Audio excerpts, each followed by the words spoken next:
या देवी सर्वभूतेषु स्कंदमाता रूपेण संस्थिता नमस्तस्यै नमस्तस्यै नमस्तस्यै नमो नमः। जय माता दी। आप सभी को नवरात्रि के 5वें दिन की हार्दिक शुभकामनाएं। आज सुनेंगे स्कंद माता की कथा, पूजा विधि और महत्व। कथा अंत तक अवश्य सुनिएगा। अगर आपको कथा अच्छी लगे तो इस वीडियो को लाइक करके कमेंट बॉक्स में जय माता दी अवश्य लिखिएगा। पहाड़ों पर रहकर संसारिक जीवों में नव चेतना का निर्माण करने वाली स्कंद माता नवरात्रि के 5वें दिन इन देवी की पूजा अर्चना की जाती है। कहते हैं कि इनकी कृपा से मूढ़ भी ज्ञानी हो जाता है। स्कंद कुमार कार्तिकेय की माता के कारण इन्हें स्कंद माता के नाम से अभिहित किया गया है। इनके विग्रह में भगवान स्कंद बाल रूप में इनकी गोद में विराजमान है। इन देवी की 4 भुजाएं हैं। ये दाएं तरफ की ऊपर वाली भुजा से स्कंद को गोद में पकड़े हुए हैं।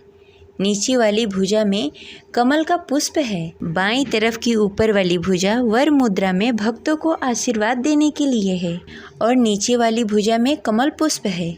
इनका वर्ण एकदम श्वेत है। ये स्वयं कमल के आसन पर विराजमान है, इसलिए इन्हें पदासना भी कहा जाता है। सिंह इनका वाहन है। स्कंद माता को माँ दुर्गा का ममतामयी रूप माना गया है। ऐसा माना जाता है कि नवरात्र में माँ के इस रूप की पूजा करने से माँ संतान सुख का आशीर्वाद प्रदान करती हैं। शास्त्रों में स्कंद माता की पूजा का महत्व इस प्रकार बताया गया है कि इनकी उपासना करने से भक्त की सारी इच्छाएं पूर्ण हो जाती है, भक्त को मोक्ष मिलता है। सूर्य मंडल की अधिष्ठात्री देवी होने के कारण इनका उपासक अलौकिक तेज और कांति प्राप्त करता है। इसलिए नवरात्रि में पूरे मन, वचन और कर्म से स्कंद माता की पूजा आराधना करनी चाहिए। अब चलिए सुनते हैं स्कंद माता की पौराणिक कथा। तो प्रेम से बोलिए स्कंद माता की जय। पौराणिक मान्यताओं के अनुसार स्कंद माता पार्वती जी का ही रौद्र रूप है। इस संबंध में एक कथा इस प्रकार बताई गई है कि एक बार कुमार कार्तिकेय की रक्षा के लिए जब माता पार्वती क्रोधित होकर आदिशक्ति रूप में प्रकट हुई तो इंद्र भय से कांपने लगे। इंद्र अपने प्राण बचाने के लिए देवी से क्षमा याचना करने लगे। चूँकि कुमार कार्तिकेय का नाम स्कंद भी है तो सभी देवतागण माता दुर्गा के रूप को मनाने के लिए उन्हें स्कंद माता कहकर पुकारने लगे और उनकी स्तुति करने लगे।